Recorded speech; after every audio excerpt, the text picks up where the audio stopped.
Welcome to 1961. Beatles 60 is an independent, unofficial study group. We're not experts.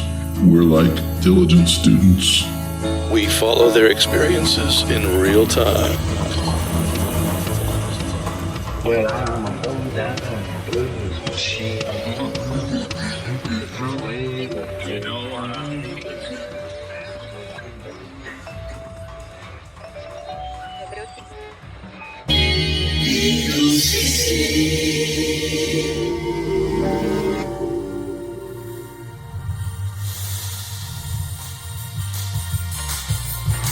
Among Lewison's most confident claims is one that nobody seems to dispute. It's as close to absolute truth as history gets. And that is that the Beatles were tired of playing the same old circuit over and over, and were feeling as if in 1961 it was past the time when they should have been noticed by some A&R men from London. Brian Epstein's entrance into the Beatles story may have come just in time. At that first meeting, Brian brought up the management idea. He admitted that he had no experience, but he would work with them and not in a dictatorial way.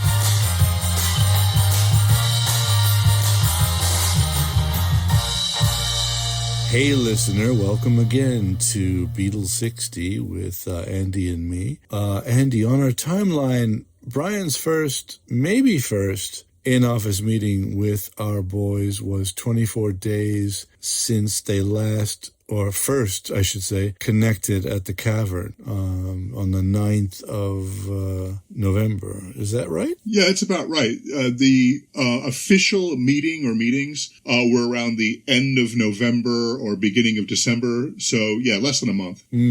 So in the intervening time, what...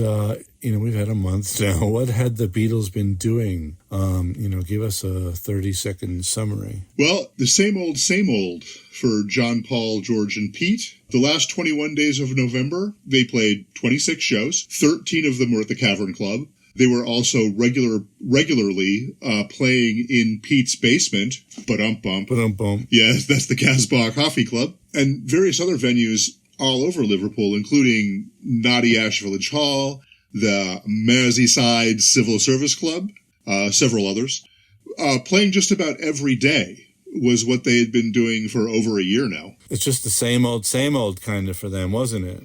Right, yeah. Except for the Merseyside Civil Service Club was something new. Something new. They played it 3 times, though, in that November. So it must have been good. So, who went to that, by the way? Was it just like civil servants? I'm a bookkeeper for the Merseyside government. I have a feeling it was just a general audience, yeah. Probably.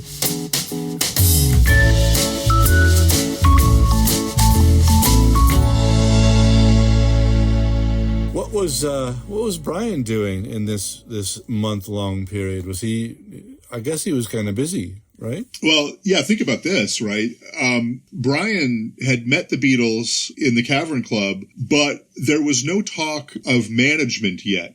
He was clearly thinking about it, but the Beatles were not in on that. They may have been thinking that that's where he was headed, but they hadn't specifically said that yet. Nevertheless, as Brian would say in a BBC interview in 1964... I'm going to have to do my Brian impersonation. I commenced to go around with them almost a week or so after having first met them.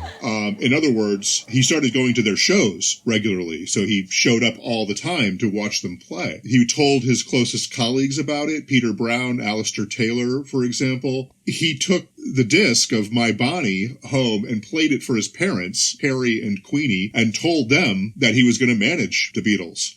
So he's definitely doing his due diligence, even if they hadn't talked specifically about management yet. But after talking to the boys about that, he even actually went to talk to their parents. It's funny, all these 60 years, so what, 6 decades later, that we're talking about Paul McCartney's parents or whoever, or right. any of their parents, but the thing is that even Brian was a young person who was still, especially for rich people, I suppose, you're under the sort of, you've got to please your parents all the time. Right.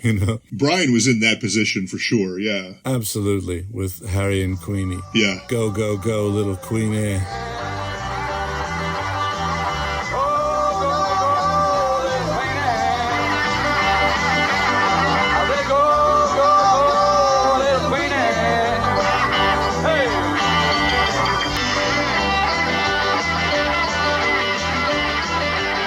If we suggest that Brian's meeting with Mona Best as a parent was probably the most important of his parent meetings, some listeners right now are probably thinking what? They're probably surprised to hear that, don't you think? But it was important because Mona and Pete had been arranging all of the Beatles' bookings at that point. They were basically acting as if they were the managers.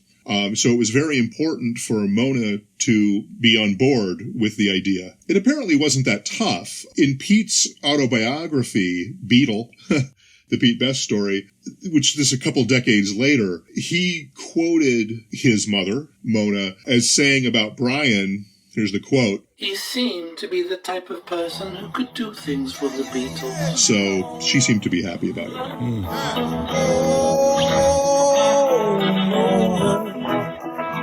Well, I tell you more what I'm gonna do. Build a house next door to you.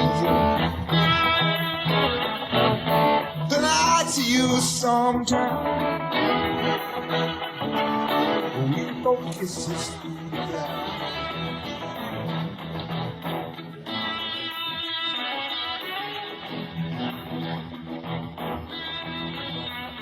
Andy, so wait a minute. So she had a third son, Rogue, who we all know. When was Rogue born?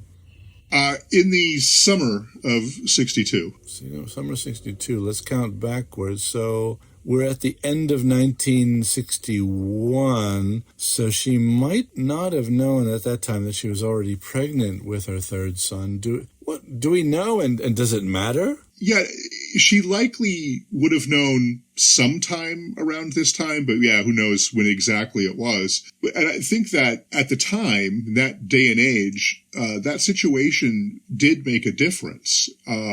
She would be quite busy getting ready for and ultimately raising a newborn. She wasn't going to have the ability to manage a band full time. For me, I was a stay-at-home dad, so if my Mona would have been able to do anything, in fact did, but that wasn't her situation. And that child, Rogue's father, was working full-time for the Beatles anyway.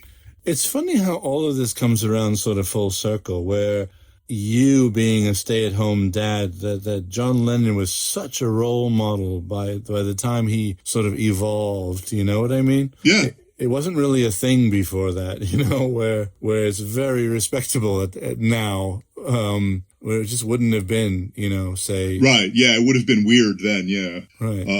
If anybody, I don't know if anybody has any ideas about what was going on at that point, but, might be an opportunity to say, press that button. Larry, tell them where that button is, where they can press and give us a shout out. I'm so glad you asked. Yeah. So, we really do want listeners to start participating. So if you go to, I'm going to give you 30 seconds to get a pencil and paper first, and I'll give you the link. Ready?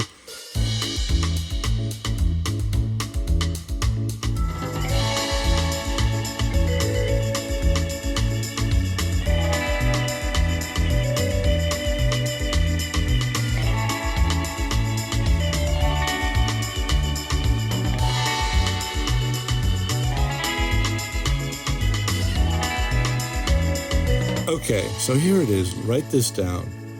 Anchor, ANCHOR.FM /Beatles60. So that's Beatles, like the Beatles, 60. And 60 is not spelt out in letters, but is in two numerals, 60, without a space. Beatles60. So you go to anchor.fm/Beatles60, and you can find us. And when you get there, I want you to know that you can find a button right there that says message us or something like that.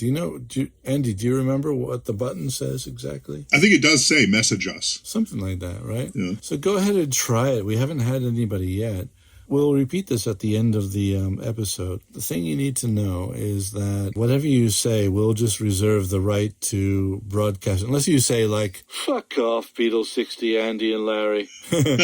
Then, like, you're a jerk and we're not going to broadcast you. We likely won't use that. Yeah, we might, but, just to mock you, like, put some effects on it or something, But say something nice and we're probably going to broadcast you. If you don't want to be broadcast, there are other ways to reach us by text or whatever messenger. And we'll give all this information at the end of the episode. You'll find it in the show notes. And that's that. Now, talking about Neil, we should just very briefly, people are so judgmental about this. Well, let's just say it just how it was, Neil was Pete's mate, and he lived with Pete and Mona. And who's the second son? Rory?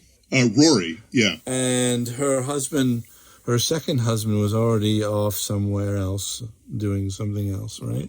Right. He was not at Hayman's Green, above the Casbah Coffee Club. I really don't want to make it into a shameful or whatever, It seems to me like all good. It's a family of sorts, We've come, in this day and age, after 6 decades, a family is a family, and, it takes all different shapes. And Neil, who was Pete's friend, who then became kind of the road man and so much more for the Beatles, was busy doing his Beatle thing, especially with his van. But it started out with his van, but it ended up with him capably managing the Apple empire until a certain point. And that's because later on he got a degree in accounting or something? I think so. Yeah, that's what he was working on. So interesting person, and Neil is such an important part of the Beatles family.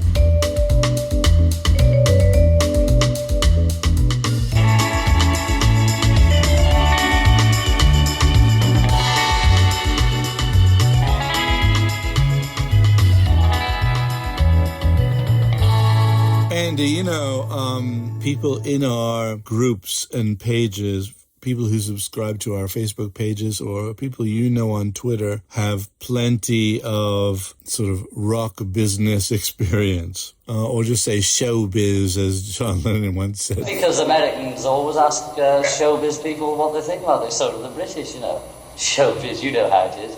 But I mean, you can't just keep quiet about anything that's going on in the world unless you're a monk. But there's this common misconception that people who are in show business, who are known, all sort of know each other, and they don't, Right. The people you really know better are the people you work with. If it's in a movie, you're the people on the set, or if you're in a band, it's your manager and your sound person and your lights person and your roadie. Yeah. You're all one team. People don't know that a 5-person band is kind of a 9-person team, really.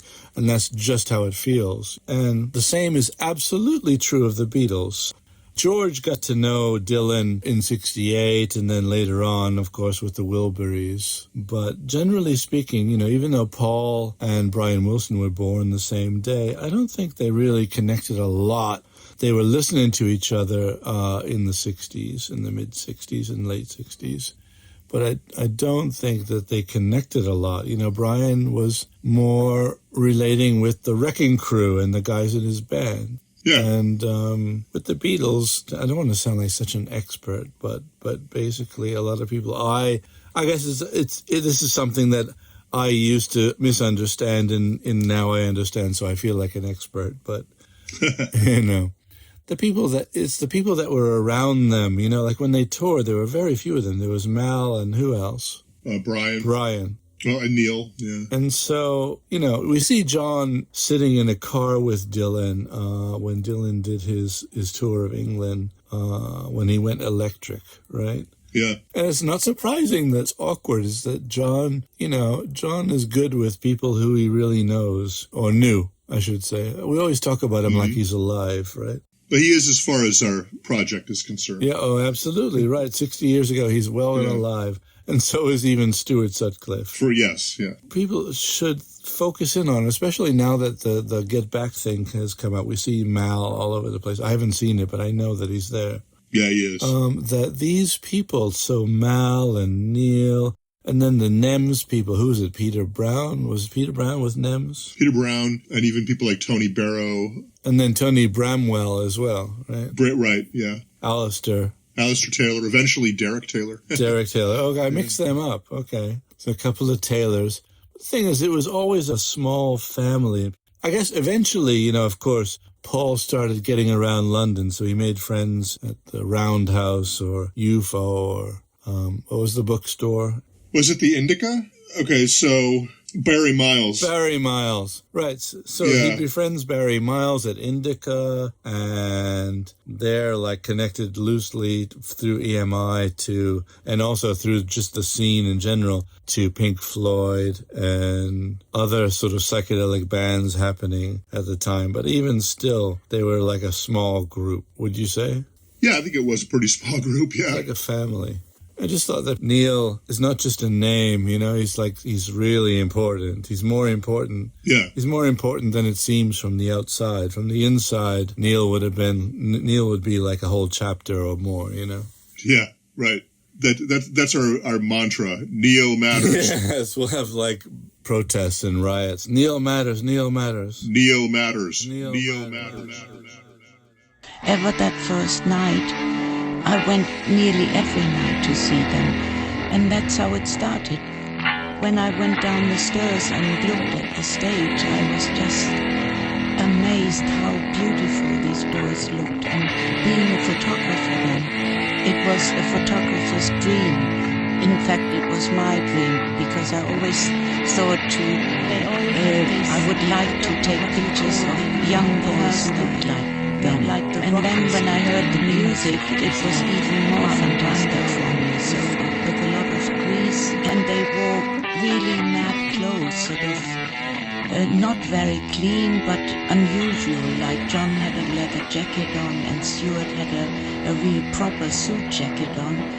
But they were so individual, every one of them, and tried to be stylish in their own little way, because then, as you've read before, they didn't have any money at all, so they made the best out of what they had. So John had a pair of jeans on which he wanted up, which was very trendy. Stuart had very pointed shoes, so I've never seen anything like it. Well, it was pretty bold of Brian to proceed with all this work, considering that they hadn't even gone through the motions of forming a set of mutually agreeable bases of an artist-management relationship. Talking about him and the Beatles, not him and Mona. He seemed confident enough to invest a significant amount of his valuable time with no guaranteed return at all. We should remind people he was the manager of the busiest record shop in Liverpool at the time. Right. So his time was valuable.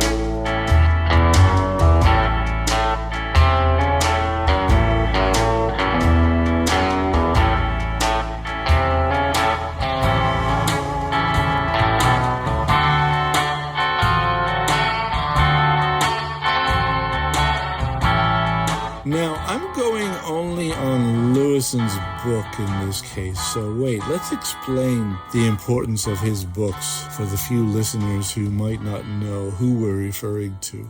I assume that most listeners will know that the most widely currently referenced Beatles biographer, very much still active as we speak, is Mark Lewison. Their story is so fascinating, and he tells it all so skillfully and accurately.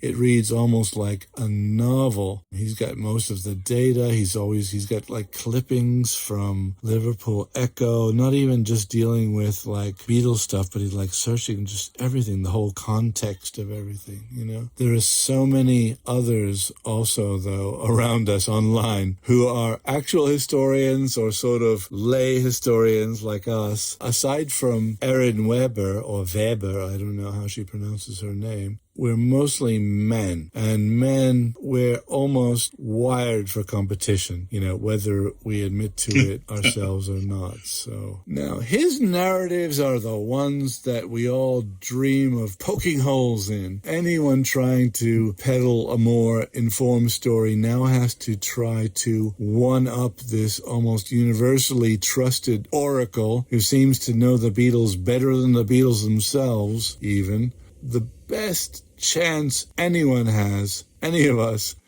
in daring to contend with his narratives is on precise facts. We know a number of such diligent researchers, don't we? Yeah, one of the things that has been fantastic about working on this 60 Years project has been finding sources that are kept by really knowledgeable people who don't have quite the coverage that Lewison has. And many of these can be found online. There's Joe Gooden's Beatles Bible, which has been amazing for tracking down things like dates of shows and much more than that. There's the early Beatles songs website, which details the songs that were written before the boys were famous. We're going to have links to all of these? Yeah, we put them in the show notes so you can see them. Great. One of my favorites is Chaz Avery's site, The Beatles Source. Oh, yes. Yeah, among other things, he tracks down the dates that hundreds, maybe thousands of Beatles photographs were taken. He's very upfront about the idea that sometimes he can't find the specific dates and he updates the files when new information is presented. But it represents a great deal of excellent research work. And so, you know, check out those links in the show notes because these are just great sites to check out. Absolutely, yes. And Chaz, you know, we see Chaz online too. So, you know, shout out to you, Chaz. Hope you're listening.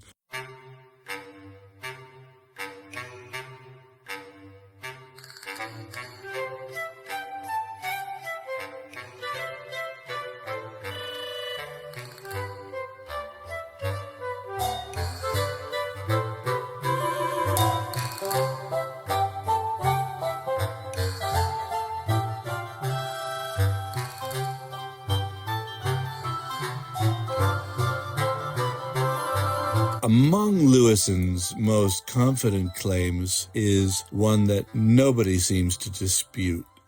It's as close to absolute truth as history gets. And that is that the Beatles were tired of playing the same old circuit over and over and were feeling as if in 1961 it was past the time when they should have been noticed by some A&R men from London, presumably scouting the North far from their London offices. But these industry visionaries had overlooked them. You know, pop stars didn't come from the North, and maybe it was time to hang it all up. Lewison's most reliable informant on this was always around the Beatles at the time, emceeing and DJing their gigs all over the Merseyside. That's, of course, you know, Bob Wooler. Bob. And I have to say, you know, if you look at Bob's Mersey Beat articles from the period, he truly understood the Beatles like nobody else. He asserted emphatically to Lewison that he knew that they were about to give up. Stop Beatling. So at this very moment, as they're approached by Brian Epstein, what do you suppose the Beatles' mood or mindset would have been, having been overlooked by the music industry, despite their huge local popularity in Merseyside and Hamburg, not even noticed by those who mattered down in London? Yeah, it might be something that surprises a few people. Brian Epstein's entrance into the Beatles' story may have come just in time. There was a lot of frustration among the boys about how their career was going. as popular as they were in Liverpool and Hamburg, that was it. They were playing the same clubs day after day, very often not having that great of a time. And that went all the way back to the first Hamburg trip in the fall of 1960.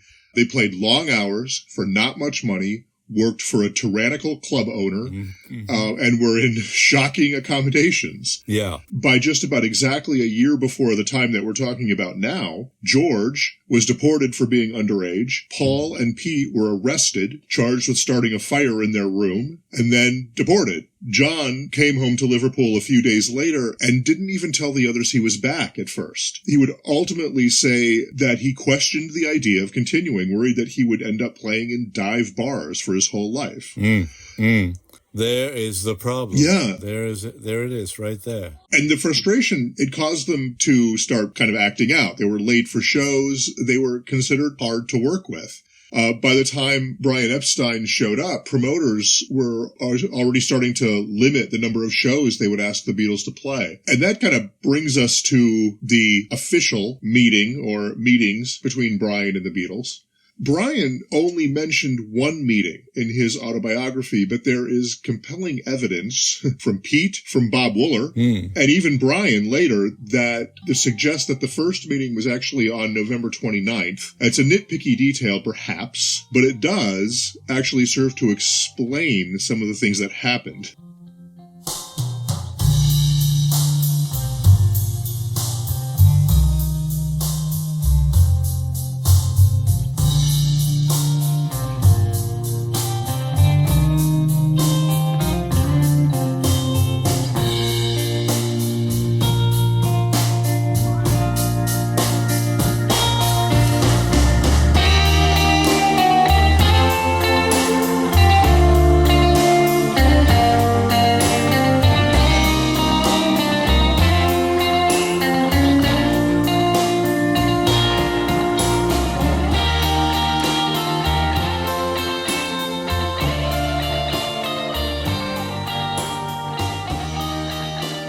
Wait a minute. Why did we end up with December 3rd and not November 29th? What was... That's the date that Brian specifically uses in A Cellar Full of Noise. He says it was... Okay. Yeah. And Lewison actually repeats that Brian had originally made arrangements with them to meet on December 3rd. But Cellar Full of Noise is unreliable, even on dates? Yeah. I think that even the idea that he compacted it into one meeting, assuming that there were two, is just because he wanted the narrative to move along. You know, Cellar Full of Noise was kind of like marketing copy in a way, wasn't it? Yeah, it was like, okay, I'm going to tell the story and get it out there in a nice, compact way that's not hard to understand, you know, so...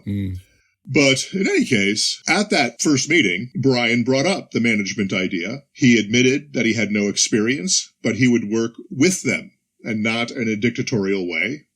He asked about what their commitments were, how they had been managed previously. They told him about Alan Williams, you know, who had sent them to Hamburg, about Bert Kaempfert, who they had a contract with in Germany, which resulted in My Bonnie, and about how Pete and Mona did the bookings. And the end result of that meeting was, according to Pete, John said, "We'll let you know."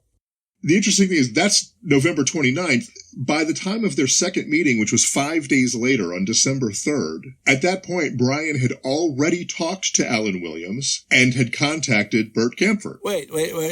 I'm still confused. 29th, where would that have been? What would have been the setting? Back at Nems? That would have been possibly at Nems. It was between shows. It was like after the lunch show at the Cavern. It was a Wednesday. Oh. And so it could have been at Nems because Nems was very close to the Cavern. Right. And the Beatles did lunch show and the evening show that day? Right, yeah. And so... All right. Yeah, probably. But Brian was, he was all over it right there from the beginning. And so when they showed up on December 3rd, this becomes the really interesting meeting. Because you can really start to get a sense of the different personalities at work with the Beatles. Pete kind of just went along with things. He did say that he was not going to be unhappy about unloading his administrative duties. He's like, okay, I don't have to book anymore. That's great. John had this tendency to just make these very quick snap decisions. He would dive right in. even though they didn't give Brian a definite answer immediately, and it's unknown exactly when it happened, but probably a few days later, he was pretty much ready. But not Paul. John is kind of shoot from the hip in practically any situation. It doesn't matter. Yeah. Whereas Paul, he'll shoot from the hip, but it's got to be like the right time and right place. He definitely had his own way of doing things. And that meeting, here's the story, right? Here's what happened. The meeting, the December 3rd, that's a Sunday, that meeting was scheduled for 4:30 in the afternoon. John, George, and Pete, they were on time, but Paul wasn't. By around 5:15, Brian asked George to call Paul, see what was going on, and they were told that Paul had just gotten up and was in the bath. He ultimately wouldn't arrive until about 6 o'clock. So why he did that is somewhat of a mystery. Did he just oversleep? Or was he trying to send a message? I'm not going to just dive right in and you're going to see how I can be a pain. I don't know. Sir Paul McCartney, if you're listening to this podcast, please go to anchor.fm/Beatles60. Leave a message and say, like, I did it because I was, like, passive-aggressive? Possibly. Tell us what the fuck was going on. Come on, Paul. John actually always believed that Paul was not really that excited about bringing Brian on, because he does have that tendency to be very conservative when it comes to decision-making. Paul did an interview in 1990 with, interestingly enough, Mark Lewison, and he said that, John would dive right into things without much thought, and his quote, this is Paul, John had a strong instinct to do that, but it's not my personality. Okay, yeah. And of course, this famously gets played out with the Alan Klein thing. Right. 7 years down the road from now, whatever it is. Right. Now, Brian, as you might expect, was very upset. Famously so. In A Cellar Full of Noise, he quoted himself as saying, "This is very disgraceful indeed. How can he be so late for an important thing?" That brings us to George Harrison. Down to earth, always watching the strong personalities of John and Paul play out, and always really good about being able to ease the tension with a nice little quip. And if you can just imagine George in that slow kind of drawl of his, well, he may be late, but he's very clean. Very clean. It's a very famous quote. You had a really interesting insight where you matched that up with, like, when they finally get to EMI, we're jumping into the future now. George Martin says, like, so boys, is there anything that you have a problem with or have a question about? And George says, well, first of all, I don't like your tie. Right. Yeah. Just break the ice, There was one other one, though, wasn't there? Well, there was the one where at the original meeting with Brian Epstein, they're there in the dressing room, whatever it was, and Brian walks in and it's kind of like, what's going on? And George goes, oh, well, what's Mr. Epstein doing here? But later on, he's like, well, I just thought, like, yeah, all I knew was he was a kind of a posh fella. And right. I mean, they certainly all knew who he was. But yeah. George had such a cool personality. He wasn't exactly mouthy, but he kept things 100% real all the time. And he had this great sense of humor, as if the world was mostly filled with people who irritated him. Right? Wouldn't you say? I think so, yeah. Yeah, at the same time, what always came out of his grinning mouth, I should say, was a kind of a sweet, equanimous reaction to it all. Like, oh, yeah. Yeah. Oh, look at this bullshit. Oh, the tax man. Sue me, sue you blues. Like, blah, blah, blah. People fucking with you all the time. It's kind of like the George, like, I guess I'll be leaving now. Right. Leaving the band. Yeah. He's just like, oh, I just didn't have he didn't have a shit to give. No. And yet he was such a godhead.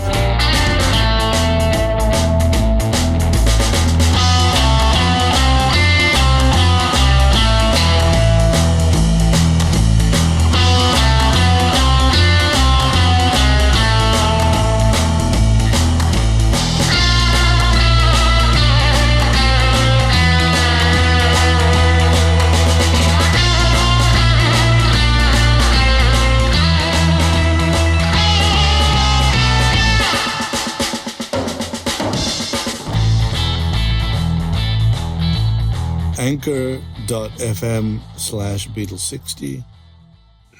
Leave a voice message.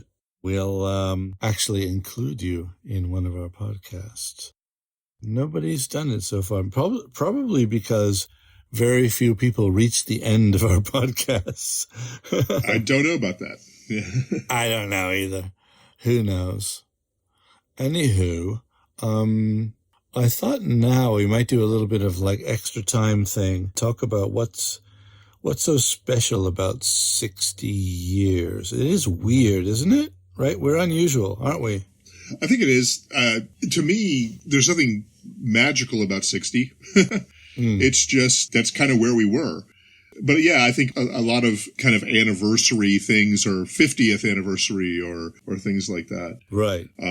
But we just happen to be up at the 60th anniversary. So especially in Beatle world, everything is 50th of this and 50th of that, isn't it? Right.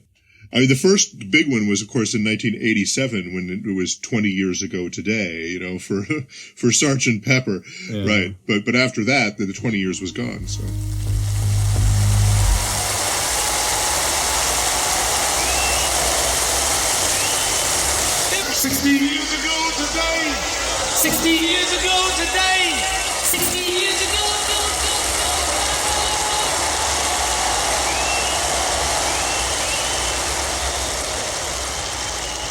I even remember when they were 50 years since their first recording at EMI, or the second really, you know, where they recorded the whole album.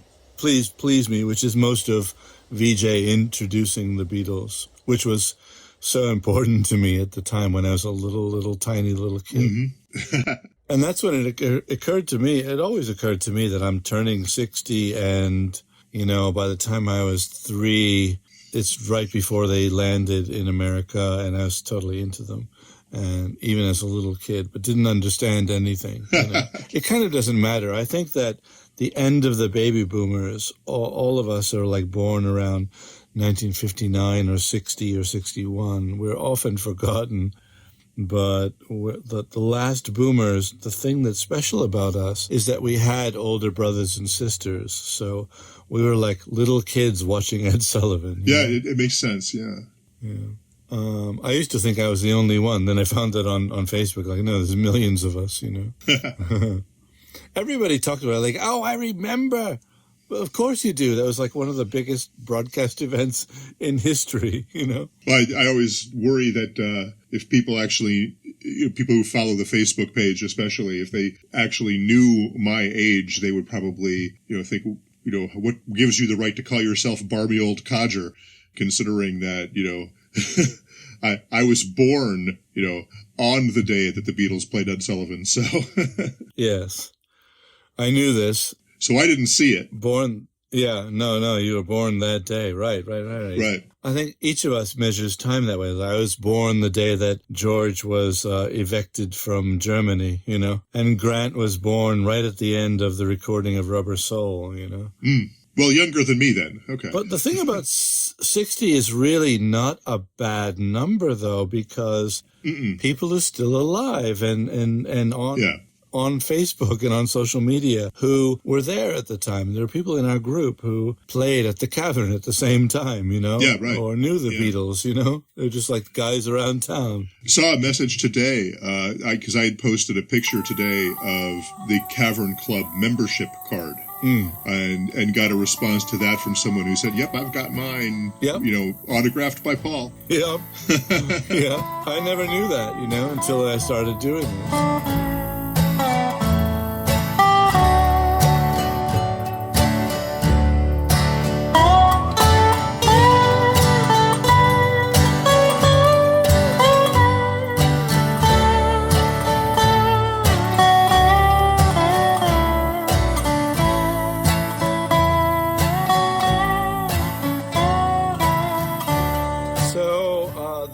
You started 2 years before Grant and me. I'll tell you our origin story, but why don't you tell us yours? Maybe surprising. Barmy Old Codger started as a band. The idea was to record covers of every Beatles song. Yes, that's right. Every Beatles song. Every Beatles song, like All Too Much and everything. Everything. Every single one. Yeah. I started to... Even Dig It? Dig It, yes. Even Revolution Number 9. I don't know how that was going to be done now, but that was the idea. Everything. So I started working on that idea in the spring of 2017 and came up with the plan that I would release the songs on their 60th anniversaries. And I would call it the 60 Years Project. And just like we were just talking about, why 60? I mean, there was no reason that it was 60 except that it was just close. We were planning a trip that spring. We were actually planning a trip to Liverpool. And so what had basically happened was, as I was doing all the research into where I wanted to go, and that would be the first time that I was ever in Liverpool. So I was looking at all the places to go. I found out that you could go visit the Casbah Coffee Club and all of these amazing things. And it just kind of formed that way. It was just kind of like, oh, I'm going to be there, and the Beatles became this big thing of like, what can I do with the Beatles? But I thought, the funny thing is, I thought that I had until July of 2018 to really get going, because that was, in spite of all the danger when they recorded that. Oh, right. But I eventually realized that even though that was the first song they recorded, I actually had to do the songs that they had also written, before they were famous, before they were signed, songs that never even were released. It had to be every fucking single song. It had to, yeah, every single song, yeah. And so suddenly that meant that I had to get going even quicker. Was Suicide released somewhere? I don't remember. No. Well, Suicide actually shows up as a little snippet on McCartney on the first solo album. Oh, where? What is it? It's during the Glasses and Hottest Sun. It's just a tiny snippet of it. Can you hum it? Let's see. It's like, she's under both of his thumbs. It's a jazz song. It's like, they call it suicide. It's jazz. He wrote it when he was like 14. Paul constantly talks about how I've Lost My Little Girl is the first song that they ever wrote. And it's kind of like, well, okay, on guitar, as a rock song or a pop song. But Suicide he had written before that. And in fact, there's this one little story about Bob Wooler hearing him play it just one day in 1961, I even think. And what is that? And Paul's like, well, it's called Suicide. And Bob's like, that's not a very good name for a pop song. Interesting. But so from there, it was kind of like promoting this idea meant that I had to do social media posts, do Facebook and Twitter and stuff like that, and so started posting about 60th anniversaries of things. As time goes by, that became a busier and busier kind of thing, writing about the 60th anniversaries. And I eventually kind of realized the obvious, which is that as fun as it might be for people to go see a Beatles cover band play live, I've seen many, not many people would choose to listen to a full-length cover of Sgt. Pepper. I guess. When they could listen to the real thing.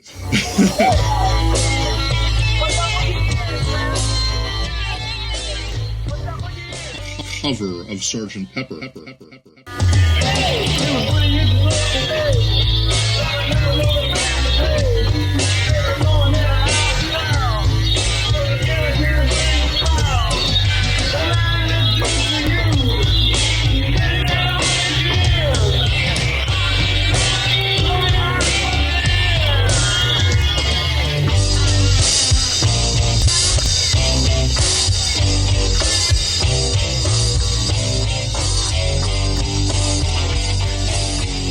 So the music idea kind of dropped off, and instead I added a blog and a podcast.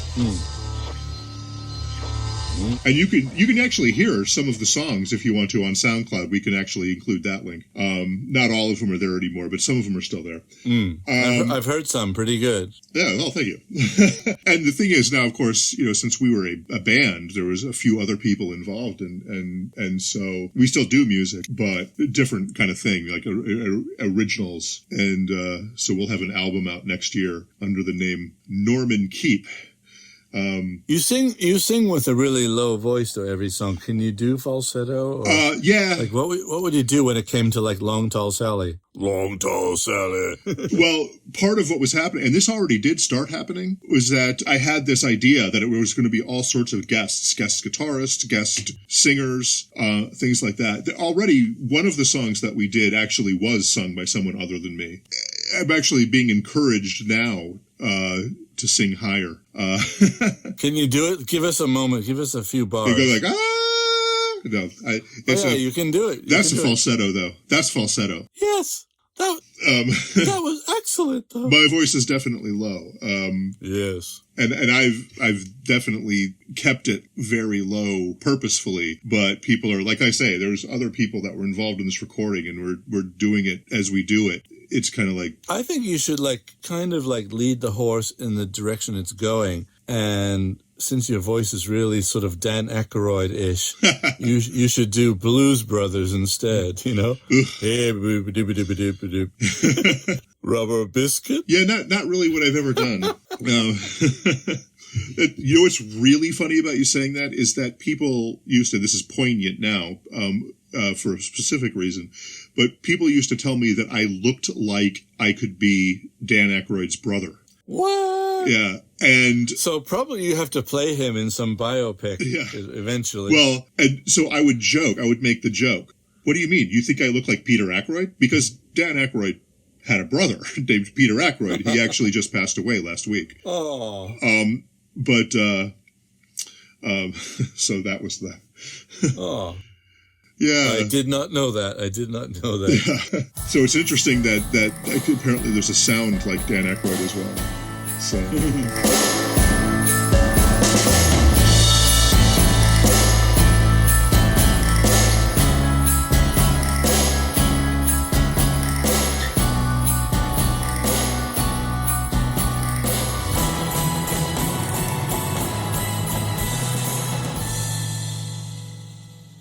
Should I tell you how we got into it then? You should, yeah. How did you and Grant, what happened? It was a couple of years after you, but in fact, we started sort of connecting on Facebook right before, the year before the White Album was released. There was a whole group just for the White Album.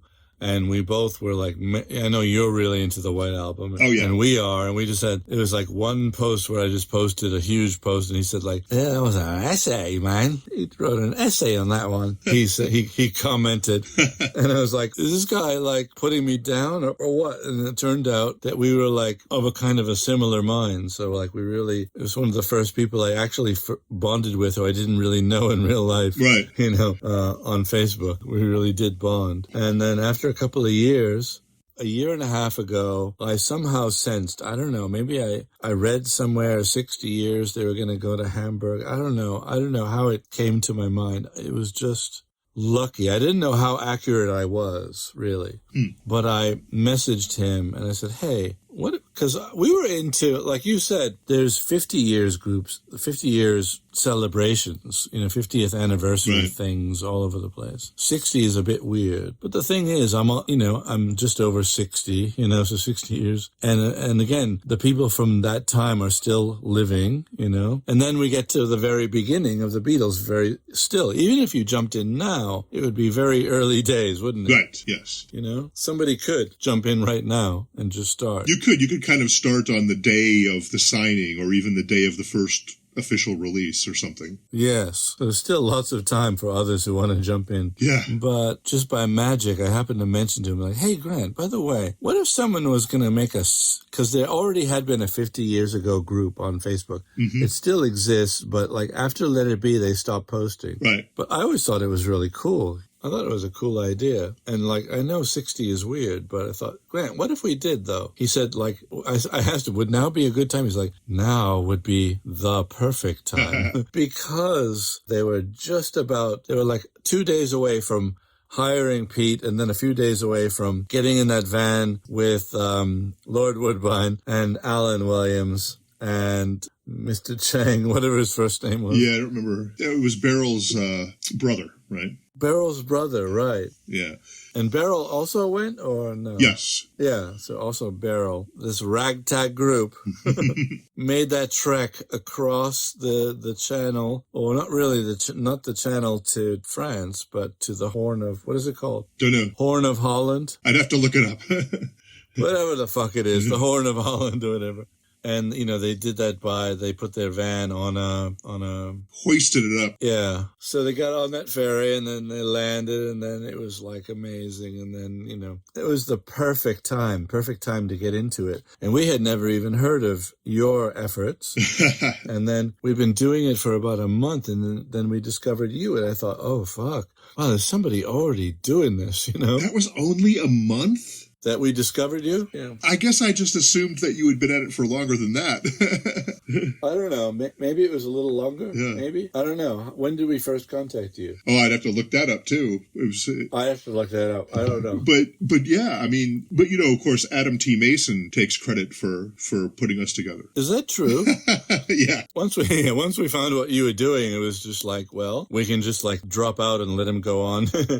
Or continue and have these parallel worlds, or like join them, you know. I think we better join, you know, just like make it one big community, you know. Well, I think that was a really good idea, though, because I worry about that too. How people are like, oh, we're doing the same thing. It's just going to be a bunch of competition and all of that. And it's like, there's no point to that. No, right. Imagine if we did, that would be so weird, you know, have our own tribes, you know. Right.